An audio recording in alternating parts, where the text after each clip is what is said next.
आज पूरे हिंदुस्तान में चर्चा है कि दिल्ली के मुख्यमंत्री अरविंद केजरीवाल जी को ईडी ने फिर से समन किया है। हैरानी की बात यह है कि अब तक बार बार पूछने पर भी ईडी ने या केंद्र सरकार ने यह नहीं बताया कि वे अरविंद केजरीवाल जी को किस हैसियत से बुला रहे हैं। ना वो गवाह हैं, ना वो अभियुक्त हैं। ईडी ने अब तक साफ नहीं किया। टाइमिंग पे भी सवाल उठते हैं। ठीक लोकसभा के चुनाव से पहले जब सारे दल और केंद्र सरकार खुद लोकसभा के चुनाव की तैयारी कर रही है, उन चुनावों की कैंपेन से पहले मुख्यमंत्री अरविंद केजरीवाल जी को गिरफ्तार करने की साजिश केंद्र सरकार कर रही है ताकि मुख्यमंत्री लोकसभा चुनाव की कैंपेन में ना जा पाए, उनको जेल में बंद कर दिया जाए। हम सब ये बात जानते हैं, पिछले 1.5 साल से इन्वेस्टिगेशन चल रही है। 1.5 साल हो गया है। जब चार्जशीट दायर हो चुकी है, चार्जशीट के बाद इस स्टेज पे अरविंद केजरीवाल जी को क्यों बुलाया जा रहा है? आपकी इन्वेस्टिगेशन तो 1.5 साल से चल रही है, आपको 1.5 साल बाद याद आया? इन सवालों के जवाब केंद्र सरकार को और ईडी को देने चाहिए। ये बात जानते हैं कि मनीष जी को करीब 1 साल से गिरफ्तार किया हुआ है। उनके खिलाफ कोई सबूत अदालत में पेश नहीं कर पाए हैं। आज नहीं तो कल मनीष जी निर्दोष साबित होंगे और रिहा होंगे। ये बात केंद्र सरकार भी जानती है। इसलिए सोचा जा रहा है कि किसी तरीके से अरविंद केजरीवाल जी को भी इस मुकदमे में गिरफ्तार कर लिया जाए।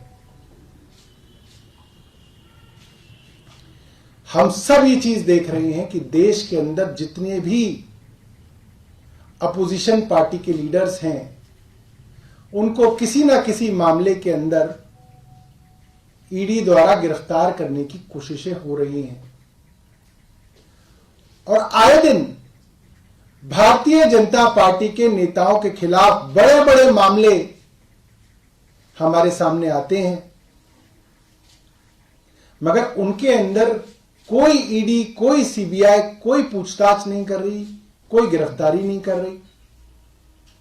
जिन बड़े बड़े नेताओं के खिलाफ भारतीय जनता पार्टी ने कैंपेन चलाया, भ्रष्टाचार के खिलाफ कैंपेन चलाया, चाहे वो शुभेंदु अधिकारी हो, टीएमसी में थे, भ्रष्टाचार का कैंपेन चलाया, भारतीय जनता पार्टी में आ गए। मुकुल रॉय हो, कैंपेन चलाया गया, कहा गया मुकदमे किए जाएंगे, वो भी भारतीय जनता पार्टी में आ गए, सब मामले समाप्त हो गए। हेमंत बिस्व शर्मा हो, पेमा खंडू हो, नारायण राणे हो, छगन भुजबल हो, अजीत पवार हो, प्रफुल्ल पटेल हो, जो लोग भारतीय जनता पार्टी में आते जा रहे हैं, उनके खिलाफ फिर मामले सुनाई देने बंद हो जाते हैं। ये पूरा का पूरा मामला राजनीतिक है और अरविंद केजरीवाल जी को लोकसभा की कैंपेन से रोकने के लिए प्रायोजित है। धन्यवाद। सौरभ जी, पहली बार जब ईडी का समन आया था, उसके जवाब में आप लोगों ने ये पूछा था कि किस हैसियत से बुला रहे हैं, लेकिन ये भी कहा था 5 राज्यों में चुनाव होने वाले हैं। अब फिर ये कहा जा रहा है कि लोकसभा के चुनाव होने वाले, तो ऐसे तो देश में चुनाव होते ही रहते हैं। नहीं, लोकसभा के बाद कोई चुनाव नहीं है, कोई विधानसभा का चुनाव नहीं है। कहाँ है? हरियाणा का चुनाव तो देर है, वो तो देर में, तो बहुत देर में। तो लोकसभा चुनाव के बाद अरविंद केजरीवाल जाएंगे, ईडी के समन का जवाब मतलब जाएंगे। अभी मैंने आपको बताया कि ईडी ने अब तक नहीं बताया कि उनको वो किस हैसियत से बुला रहे हैं, गवाह की हैसियत से बुला रहे हैं, एक्यूज की हैसियत से बुला रहे हैं, ऐसे ही बुला रहे हैं, ये ईडी बताए। कानूनी किस तरह की आपको राय मिली है, क्योंकि एक सीमा तक ही आप नोटिस के ऊपर ना आ जाए, तो क्या कब तक स्किप किया जाएगा? कानून चल ही कहाँ रहा है, तो पूरी की पूरी राजनीति चल रही है, कानून से काम चल ही कहाँ रहा है। ऐसा कानून कहीं देखा है आपने कि जो आदमी एक्यूज हो, ईडी सीबीआई के मुकदमे चल रहे हों, वो आदमी भारतीय जनता पार्टी में आ जाए और फिर सारे मामले खत्म हो जाए? ये कानून में कहां लिखा है? मुझे तो इस देश का कानून ऐसा नहीं मालूम कि ऐसा था। और मैं तो आपको एक नहीं दर्जनों उदाहरण दे रहा हूं। सीबीआई ईडी के मुकदमे हुए, पूरी की पूरी भारतीय जनता पार्टी की कैंपेन चली और वो फिर भारतीय जनता पार्टी में आ गए, उनके यहां उप मुख्यमंत्री बन गए, उनके यहां मुख्यमंत्री बन गए और फिर वो सारे के सारे मामले शांत हो गए। तो कानून, मुझे नहीं मालूम कि ऐसा कानून कौन से देश के अंदर है। सौरभ जी, आप जांच में सहयोग की बात कर रहे हैं, लेकिन जांच में सहयोग होगा कैसे जब आप जाएंगे ही नहीं? अगर पेश होंगे तभी तो जांच में सहयोग एक तरीके से कड़ी माना जाता है। जांच में सहयोग का मतलब ये नहीं है कि आप पकड़ पकड़ के लोगों को जेल में बंद कर दें और हम जांच के अंदर सहयोग कर रहे हैं। भाई, आपने जितनी जानकारी पार्टी से मांगी, पार्टी ने दे दी। आपने पार्टी के ट्रेजरर साहब को बुलाया, जितनी भी पैसे से संबंधित जानकारियां हैं वो उनके सामने रख दी गई। आपको और कोई पार्टी से जानकारी मांग लीजिए, आप मांग लीजिए।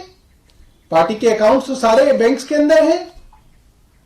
सारी जानकारी जो है ईडी इतने 1.5 साल से पूछताछ कर रही है, एक एक आदमी को बुला के उन्होंने पूछताछ कर लिया, पोस्टर लगाने वाले आदमी तक को पकड़ के उन्होंने पूछताछ कर ली, और कितनी जांच करेंगे? सौरभ जी, लेकिन अब अगर हम टेक्निकलिटीज पे बात करें, 3 समन के बाद ईडी के पास पावर है कि वो अरेस्ट कर सकती है। हमने देखा हेमंत सोरेन सुप्रीम कोर्ट तक गए थे और वो इसमें जो है अभी तक उनको सुप्रीम कोर्ट से एक तरह से राहत मिली, वो स्किप करते जा रहे हैं सब। देखिए, टेक्निकलिटी ये क्या है मुझे इसकी जानकारी नहीं है, मगर टेक्निकलिटी तो कानून का ही एक सब टॉपिक है कि कानून की टेक्निकलिटी।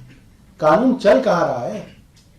कानून होता तो भारतीय जनता पार्टी में शामिल होने के बाद भी कानून अपना काम कर रहा होता। उन लोगों को सम्मन आ रहे होते, उन लोगों की चार्जशीट हो रही होती, वो गिरफ्तार हो रहे होते। हो कहां रहा है? तो खुल्लम खुल्ला है, कोई लाल लपेट नहीं है भारतीय जनता पार्टी की तरफ से कि वो इसको छुपाने के लिए झूठे को ही सम्मन दे दें अपने आदमी को ना। हेमंत बिस्व शर्मा आ गए भारतीय जनता पार्टी में, मुख्यमंत्री बन गए, मामला खत्म है। शर्म के लिए भी ऐसा नहीं है कि चलो झूठे को ही हेमंत बिस्व शर्मा को बुला ले, लोग बहुत बदनामी कर रहे हैं कि वॉशिंग मशीन है बीजेपी की, ऐसा भी नहीं है। सौरभ जी, अभी झारखंड में ईडी का एक्शन चल रहा है, तो आपको क्या लगता है कि इंडिया ब्लॉक के जो लीडर है उनको टारगेट किया जा रहा है? अब अभी भी मुझे ये कहने की जरूरत है क्या? सौरभ जी, बीजेपी ने, मैं आपको ये कह रहा हूं कि किसी अपोजिशन लीडर के यहां, किसी अपोजिशन पार्टी के यहां छापा पड़ना, इसकी स्पेस तो अखबारों को रोज शाम को वैसे ही रख लेनी चाहिए।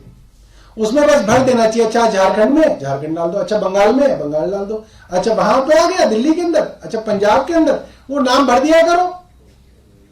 रोज आप एक कॉलम जो है उसके लिए बचा के रखिए। सर, एक दूसरा मामला है और पहले बहुत बड़ा मामला हुआ था सीए वाला। अब ये कहा जा रहा है कि लोकसभा चुनाव से ठीक पहले गृह मंत्रालय इसको नोटिफाई करा सकता है और एक तरफ राम मंदिर भी चल रहा है, तो क्या लगता है लोकसभा चुनाव से ठीक पहले सीए को लागू क्यों कराया?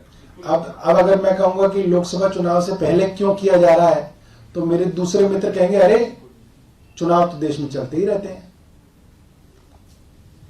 ये सिर्फ कहने वाली बात नहीं है। अयोध्या की डेट लोकसभा चुनाव से पहले क्यों है, सीए की डेट लोकसभा चुनाव से पहले क्यों है, और मुख्यमंत्री अरविंद केजरीवाल को लोकसभा के चुनाव से पहले क्यों बुलाया जा रहा है, ये समझते सब लोग हैं। मगर प्रश्न पूछने वाले प्रश्न पूछ लेंगे, अरे साहब अब नहीं तो तब हो जाएगा, तब नहीं तो अब हो जाएगा। अरे इससे बड़ा चुनाव कोई ना देश में कोई। क्या आप लोग सुप्रीम कोर्ट या कोर्ट जाएंगे क्या?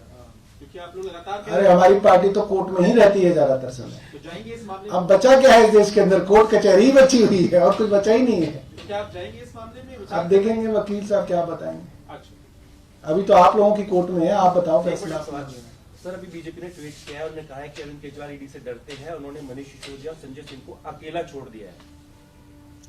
तो क्या बोलूं मैं इस पे, बताइए। तो भी आपकी प्रतिक्रिया होगी। उनके पास कोई काम कोई ना, भारतीय जनता पार्टी के पास। हाँ जी। सर,